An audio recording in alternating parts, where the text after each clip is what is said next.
Hi ನಮಸ್ತೆ ಕನ್ನಡಿಗರೇ. Hello YouTube family. So ನಾವು ಫಸ್ಟ್ ಡೇ ಅಮೃತ್ಸರಲ್ಲಿ ಇದ್ದೀವಿ. ಸೊ ಈ ಟ್ರಿಪ್ಪಲ್ಲಿ ನಮ್ಮದು ಇದು ಮೊದಲನೇ ಡೇ. ಸೊ ಫಸ್ಟ್ ಡೇಲಿ ನಾವು ಯಾವ್ಯಾವ ಪ್ಲೇಸ್ಗಳನ್ನ ಕವರ್ ಮಾಡ್ತೀವಿ ಅನ್ನೋದನ್ನು ನಿಮ್ಗೆ ಇದರಲ್ಲಿ ಹೇಳ್ತೀವಿ. ಮತ್ತು ನಾವು ಹೋಗೋ ಪ್ಲೇಸಸ್ದು ಹಿಸ್ಟ್ರಿ ಮತ್ತು ಅದರದ್ದು ವಿಶೇಷತೆ ಏನು ಅನ್ನೋದನ್ನು ಈ ವಿಡಿಯೋದಲ್ಲಿ ನಿಮಗೆ ತಿಳಿಸ್ತೀವಿ. ಆ ಪ್ಲೇಸಸ್ಗಳಲ್ಲಿ ನಮಗೇನು ಎಕ್ಸ್ಪೀರಿಯನ್ಸಸ್ಗಳಾಯಿತು. ಸೊ ಮುಂದೆ ಏನಾದರೂ ನೀವು ಹೋದರೆ ಈ ವಿಡಿಯೋ ನಿಮಗೆ ಹೆಲ್ಪ್ಫುಲ್ ಆಗುತ್ತೆ. ಸೊ ವಿಡಿಯೋನ ಎಲ್ಲೂ ಸ್ಕಿಪ್ ಮಾಡದೆ ಕೊನೆ ತನಕ ನೋಡಿ. ಎಸ್, ಫೈನಲಿ ನಾವು ಅಮೃತ್ಸರ್ಗೆ ಬಂದ್ವಿ. ಅಮೃತ್ಸರ್ಗೆ ಬಂದ ತಕ್ಷಣ ಹೋಟೆಲ್ ಮಾಡಿಕೊಂಡು ಹೋಟೆಲಲ್ಲಿ ಫ್ರೆಶ್ ಅಪ್ ಆಗಿ ಅದು ನೆಕ್ಸ್ಟ್ ನಾವು ತಿಂಡಿ ತಿನ್ನೋಣ ಅಂತಂದ್ಬಿಟ್ಟು ಪಂಜಾಬ್ ಸ್ಟ್ರೀಟಿಗೆ ಬಂದ್ವಿ. ಸೊ ಹೋಟೆಲ್ ಹುಡ್ಕೋಕ್ಕೆ ಸ್ಟಾರ್ಟ್ ಮಾಡಿದ್ವಿ, ಯಾವ ಹೋಟೆಲ್ ತಿಂಡಿ ಚೆನ್ನಾಗಿರುತ್ತೆ ಅಂತ. ಸೊ ಅವಾಗ ನಮ್ಗೆ ಸಿಕ್ಕಿದ್ದು ಈ ಹೋಟೆಲ್ಲು.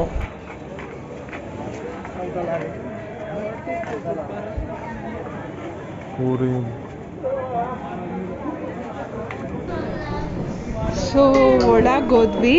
ಹೋಟೆಲ್ ನೋಡೋಕ್ಕೆ ಚೆನ್ನಾಗಿತ್ತು, ತುಂಬ ಸ್ಪೇಷಿಯಸ್ ಆಗಿತ್ತು. ಸೊ ಹೋಟೆಲ್ ಒಳಗೆ ಹೋಗಿ ಕೂತ್ಕೊಂಡ್ವಿ. ಆ್ಯಕ್ಚುಲಿ ಪಂಜಾಬಲ್ಲಿ ಫೇಮಸ್ ಫುಡ್ ಅಂದರೆ ಪರಾಟ ಮತ್ತು ಲಸ್ಸಿ. ಸೊ ನಾವು ಅದನ್ನೇ ಟೇಸ್ಟ್ ಮಾಡೋಣ ಅಂದ್ಬಿಟ್ಟು ಆಲೂ ಪರೋಟ ಮತ್ತು ಪನ್ನೀರ್ ಪರೋಟ ಆರ್ಡ್ರ್ ಮಾಡಿದ್ವಿ. ಟೇಸ್ಟ್ ವೈಸ್ ಓಕೆ, ಚೆನ್ನಾಗಿತ್ತು. ನಮ್ಮ ಯಜಮಾನ್ರು ವಿದೇಶಕ್ಕೆ ಹೋದ್ರು, ಸ್ವದೇಶಿ ಫುಡ್ ಮಾತ್ರ ಬಿಡಲ್ರು. ಸೊ ಪೂರಿ ಅಲ್ಲೋದ್ರೂ ಪೂರಿ ಆರ್ಡ್ರ್ ಮಾಡ್ತಾ ತಿಂದರು.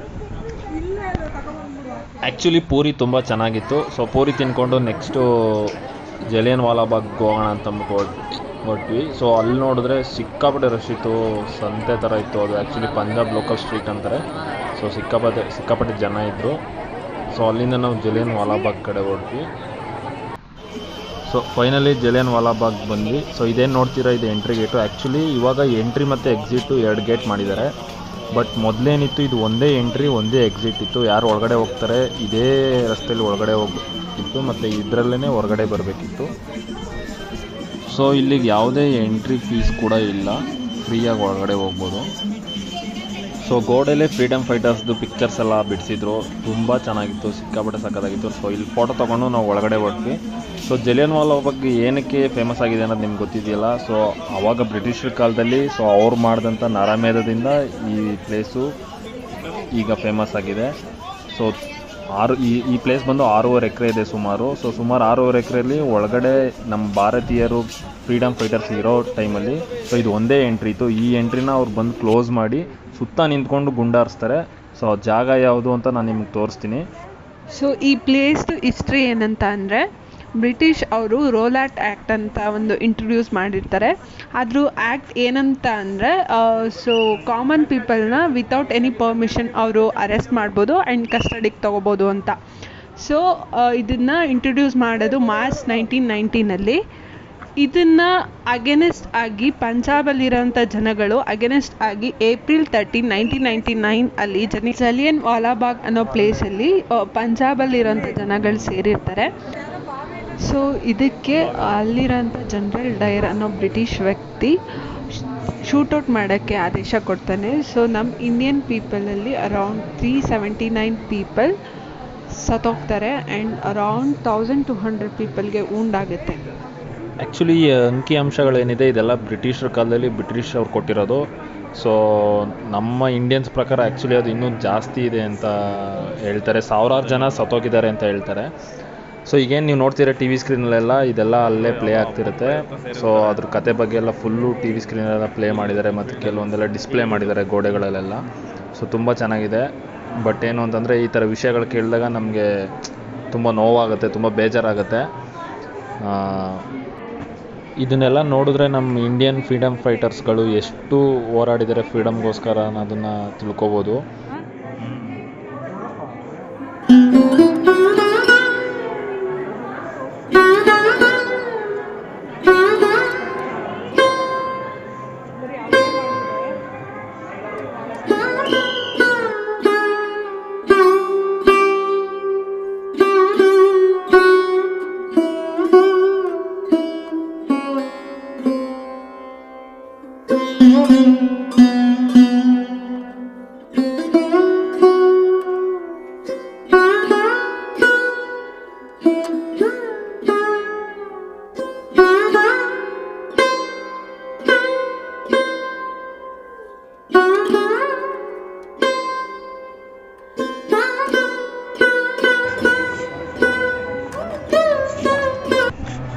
ಸೊ ರೈಟ್ ಸೈಡಲ್ಲಿ ಏನು ನೋಡ್ತಿದ್ದೀರ ಫೀಲ್ಡು, ಸೊ ಇಲ್ಲೇ ಜನ ಸೇರಿದ್ದು ನಮ್ಮ ಇಂಡಿಯನ್ ಫ್ರೀಡಮ್ ಫೈಟರ್ಸ್ಗಳು ಸೇರಿದ ಜಾಗ.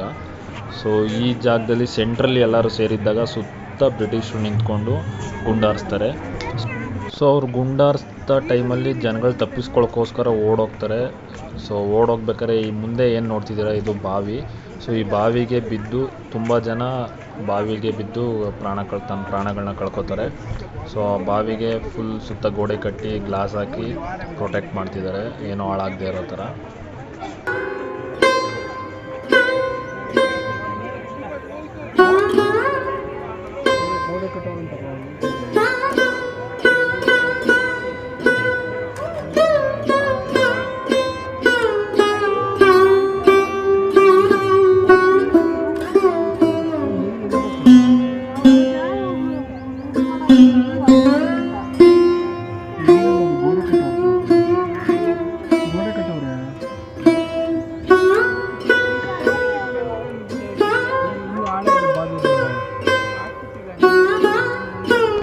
ಸೊ ಇದೇನು ನೋಡ್ತಿದ್ದೀರಿ ನೀವು ಗೋಡೆಯಲ್ಲಿರೋ ಮಾರ್ಕ್ಸ್ ಎಲ್ಲ bullet marks.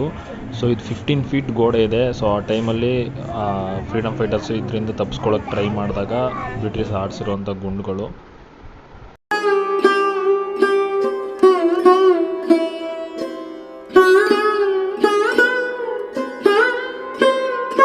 So Jallian Walabagh ಮುಗಿಸಿ ನಾವು ಟೈಮ್ ಆಗಿತ್ತು, ಊಟ ಮಾಡೋಣ ಅಂತ ಆಚೆ ಬಂದ್ವಿ. ಊಟ ಮಾಡೋಣ ಅಂತ ಆಚೆ ಬಂದಾಗ ನಮ್ಗೆ ಸಿಕ್ಕಿದ್ದು ಹೋಟೆಲ್ಲು ಬನ್ಸಲ್ ಸ್ವೀಟ್ಸ್ ಅಂತ. ಸೊ ಆ್ಯಸ್ ಯೂಶ್ವಲ್ ನಮ್ಮ ಯಜಮಾನ್ರು ಸೇಮ್ ಕತೆ, ಇಡ್ಲಿ ಆರ್ಡ್ರ್ ಮಾಡ್ಕೊಂಡು ತಿಂದರು. ಕಂಪ್ಯಾರಿಟಿವ್ಲಿ ಬ್ರೇಕ್ಫಾಸ್ಟ್ ಚೆನ್ನಾಗಿತ್ತು ಇಲ್ಲಿಗಿನ್ನ. ನಾವು ಆಲೂ ಪರೋಟ ತಿಂದ್ವಿ, ಅದು ಅಷ್ಟೇ ಮಾರ್ನಿಂಗ್ ಬ್ರೇಕ್ಫಾಸ್ಟೇ ಚೆನ್ನಾಗಿತ್ತು ಅಂತ ನಮಗನ್ನಿಸ್ತು.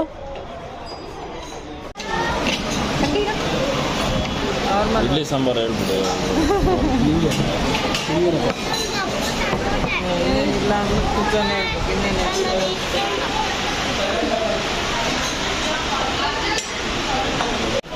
ಇರಬೇಕು. ವೀಡಿಯೋ ಮಾಡುವ. 100 ರೂಪಾಯಿ ಇಡ್ಲಿ ನೋಡಿ, 100 ರೂಪಾಯಿ ಇಡ್ಲಿ. ನಮ್ಮ ಬೆಂಗಳೂರಲ್ಲಾದರೆ 30 ರೂಪಾಯಿ.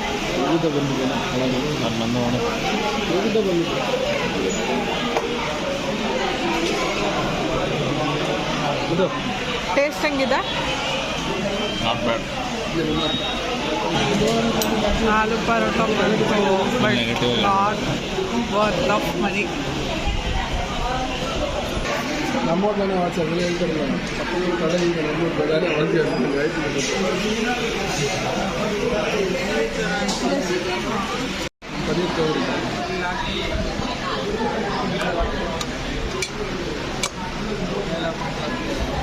ಒಂದಾಯ್ತು.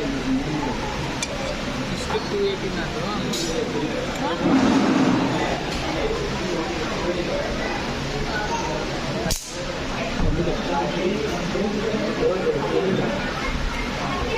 ಹೆಂಗೈತವಾ?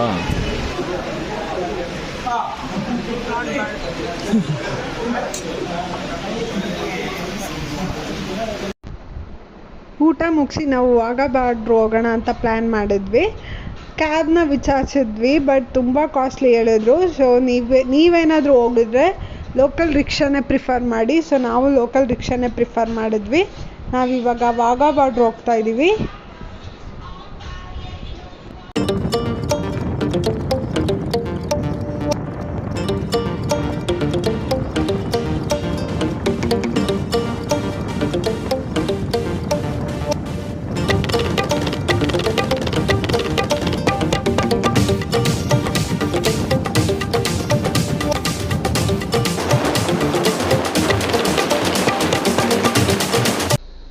ಎಸ್, ವಾಘಾಬಾರ್ಡ್ರ್ ಬಂದೇ ಬಿಟ್ವಿ. ಇದೇನಕ್ಕೆ ಫೇಮಸ್ ಅಂದರೆ, ಇಂಡಿಯಾ ಮತ್ತು ಪಾಕಿಸ್ತಾನದವ್ರು ಒಂದು ಒಪ್ಪಂದಕ್ಕೆ ಬಂದು 2 ಫ್ಲ್ಯಾಗ್ನೂ ಕೂಡ ಮಾರ್ನಿಂಗಲ್ಲಿ ಹಾಯ್ಸ್ಟ್ ಮಾಡ್ತಾರೆ ಮತ್ತು ಫ್ಲ್ಯಾಗ್ನ ಈವ್ನಿಂಗಲ್ಲಿ ತೆಗಿತಾರೆ. ಸೊ ಇಲ್ಲಿಂದ ಲಾಹೋರ್ 20 ಕಿಲೋಮೀಟ್ರ್ ಇದೆ. ಲಾಹೋರ್ ಬಂದು ಪಾಕಿಸ್ತಾನದ ಕ್ಯಾಪಿಟಲ್ ಸಿಟಿ. ಹೇಳ್ತೀನಿ, ಇದನ್ನು ಇಂಡಿಯಾ ಪಾಕಿಸ್ತಾನ್ ಬಾರ್ಡ್ರ್ ಅಂತ ಕರೀತಾರೆ. ನಾವು ಹೋಗಿದ್ದು ಅರೌಂಡ್ 2 o'clock ಆಗಿತ್ತು, ಬಟ್ ಇದು ಒಳಗಡೆ ಬಿಡೋದು ಅರೌಂಡ್ 3:15 ಆಗುತ್ತೆ. ಇಲ್ಲಿ ಪರೇಡ್ಗಳು ಸ್ಟಾರ್ಟ್ ಮಾಡ್ತಾರೆ BSF ಅವರು. ಅದಂತೂ ಸಿಕ್ಕಾಪಟ್ಟೆ ಚೆನ್ನಾಗಿರುತ್ತೆ. 5 ಹಂಗೆ ಸ್ಟಾರ್ಟ್ ಮಾಡ್ತಾರೆ, ಟಿಲ್ 6 o'clockವರೆಗೂ ಪರೇಡ್ ಮಾಡಿ ಫ್ಲ್ಯಾಗ್ನ ಇಳಿಸ್ತಾರೆ. ತುಂಬ ಕ್ರೌಡ್ ಇತ್ತು ನಾವು ಹೋದಾಗ. ಮುಂದೆ ಕಂಟಿನ್ಯೂಯೇಷನ್ ಇದೆ, ಅದರಲ್ಲಿ BSF ಅವ್ರು ಹೆಂಗೆ ಪೆರೇಡ್ ಮಾಡ್ತಾರೆ, ಯಾವ ಥರ ಕ್ರೌಡ್ ಇತ್ತು ಅಂತ ಇದೇ ವಿಡಿಯೋದಲ್ಲಿ ನೋಡ್ತೀರಾ ಮುಂದೆ. ನಾನಂತೂ ಫುಲ್ ಎಕ್ಸೈಟೆಡ್ ಆಗಿದ್ದೆ ಯಾವ ಥರ ಪೆರೇಡ್ ಮಾಡ್ತಾರೆ ಅಂತ ನೋಡೋಕ್ಕೆ. ಟಿ ವಿಲೆಲ್ಲ ನೋಡಿದ್ದೆ, ಬಟ್ ಲೈವಾಗಿ ನೋಡೋಕ್ಕೆ ಸಿಕ್ಕಾಪಟ್ಟೆ ಕಾಯ್ತಾ ಇದ್ದೆ, ವೆಯ್ಟ್ ಮಾಡ್ತಾಯಿದ್ದೆ. ಸೊ ಹಂಗೆ ಒಳಗಡೆ ಹೋಗ್ಬೇಕಾದ್ರೆ ನನಗನ್ನಿಸ್ತು ಇಂಡಿಯನ್ ಫ್ಲ್ಯಾಗ್ ಹಾಕ್ಸ್ಕೋಬೇಕು ಅಂತ. ಸೊ ಇಂಡಿಯನ್ ಫ್ಲ್ಯಾಗ್ ಹಾಕ್ಸ್ಕೊಂಡು ಒಳಗಡೆ ಹೊರಟೆ. ಸೊ ಬನ್ನಿ ನೋಡೋಣ ಯಾವ ಥರ ಇರುತ್ತೆ ಅಂತ.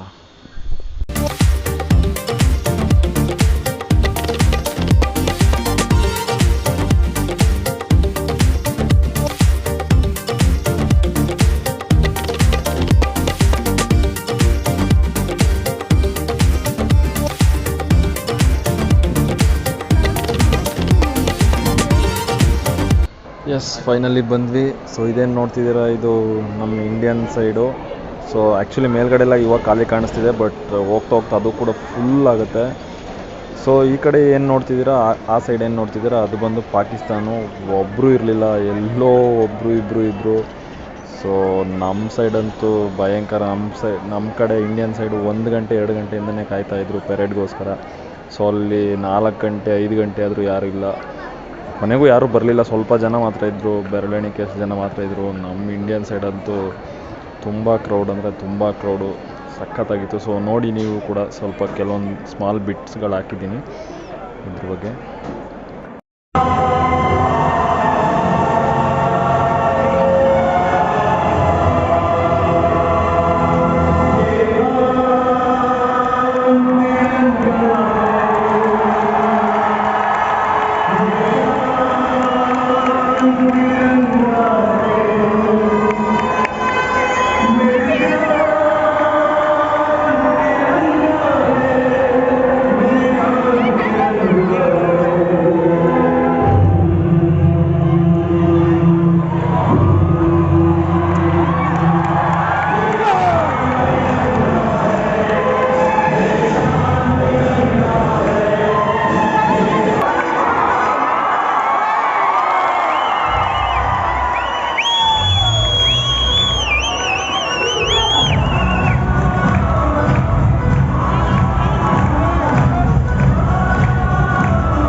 ನಾವು ವಾಘಾ ಬಾರ್ಡ್ರ್ ಪರೇಡ್ ಎಲ್ಲ ಮುಗಿಸ್ಕೊಂಡು ಹೊರಟ್ವಿ ಅಲ್ಲಿಂದ.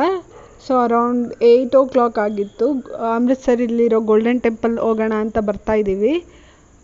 ಪರೇಡ್ ಮಾತ್ರ ಸಿಕ್ಕಾಪಟ್ಟೆ ಚೆನ್ನಾಗಿತ್ತು. ಯಾರೂ ಆ ಕ್ಲಿಪ್ನ ಮಿಸ್ ಮಾಡ್ಕೋಬೇಡಿ. ಇದು ನೀವೇನು ನೋಡ್ತಾ ಇದ್ದೀರಾ, ಇದು Amritsar golden temple outside view. ಇದು ನಾವಿನ್ನ ಇನ್ಸೈಡ್ ವ್ಯೂನ ತೋರಿಸ್ತಿಲ್ಲ. ಇದು ಔಟ್ಸೈಡ್ ವ್ಯೂ ಈ ಥರ ನಿಮ್ಗೆ ಕಾಣಿಸುತ್ತೆ. ಬನ್ನಿ ಒಳಗೆ ಹೋಗೋಣ. ಗೋಲ್ಡನ್ ಟೆಂಪಲ್ನ ಕೂಡ ನೋಡೋಣ ಬನ್ನಿ. ನಾವು ಗೋಲ್ಡನ್ ಟೆಂಪಲ್ ಮಾರ್ನಿಂಗ್ ಮತ್ತು ಈವ್ನಿಂಗ್ ವ್ಯೂ ಕೂಡ ನೋಡಿದ್ವಿ. ನೈಟ್ ವ್ಯೂ ಮಾತ್ರ ಸಿಕ್ಕಾಪಟ್ಟೆ ಚೆನ್ನಾಗಿರುತ್ತೆ. ಲೈಟಿಂಗ್ಸ್ ಹಾಕಿರ್ತಾರೆ. ನೀವು ಕೂಡ ವಿಸಿಟ್ ಮಾಡಿದ್ರೆ ನೈಟಲ್ಲಿ ವಿಸಿಟ್ ಮಾಡಿ. ಸೊ ಇದು ಫಸ್ಟ್ ಡೇ ಟ್ರಿಪ್ ನಮ್ಮದು ಅಮೃತ್ಸರಲ್ಲಿ. ಸೊ ನೆಕ್ಸ್ಟ್ ಡೇ ಮತ್ತೆ ಗೋಲ್ಡನ್ ಟೆಂಪಲ್ನ ಮಾರ್ನಿಂಗ್ ವ್ಯೂ ನಿಮ್ಗೆ ತೋರಿಸ್ತೀವಿ. ಸೊ ನೆಕ್ಸ್ಟ್ ವೀಡಿಯೋದಲ್ಲಿ ಅದನ್ನು ಅಪ್ಲೋಡ್ ಮಾಡ್ತೀವಿ. ಮತ್ತು ಗೋಲ್ಡನ್ ಟೆಂಪಲ್ದು ಹಿಸ್ಟ್ರಿ ಮತ್ತು ಅದರದ್ದೇನು ವಿಶೇಷ ಅನ್ನೋದು ಕೂಡ ನೆಕ್ಸ್ಟ್ ವೀಡಿಯೋದಲ್ಲಿ ತಿಳಿಸ್ಕೊಡ್ತೀವಿ ನಿಮಗೆ. ಸೊ ಯಾರ್ಯಾರು ಸಬ್ಸ್ಕ್ರೈಬ್ ಆಗಿ ಮತ್ತು ಲೈಕ್ ಮಾಡಿ. ಸೊ ಯಾರಾದರೂ ಅಮೃತ್ಸರ್ಗೆ ಏನಾದ್ರು ಪ್ಲ್ಯಾನ್ ಮಾಡಿದರೆ ಸೊ ಈ ವಿಡಿಯೋನ ಅವ್ರಿಗೆ ಶೇರ್ ಮಾಡಿ. Thank you. ಬಾಯ್.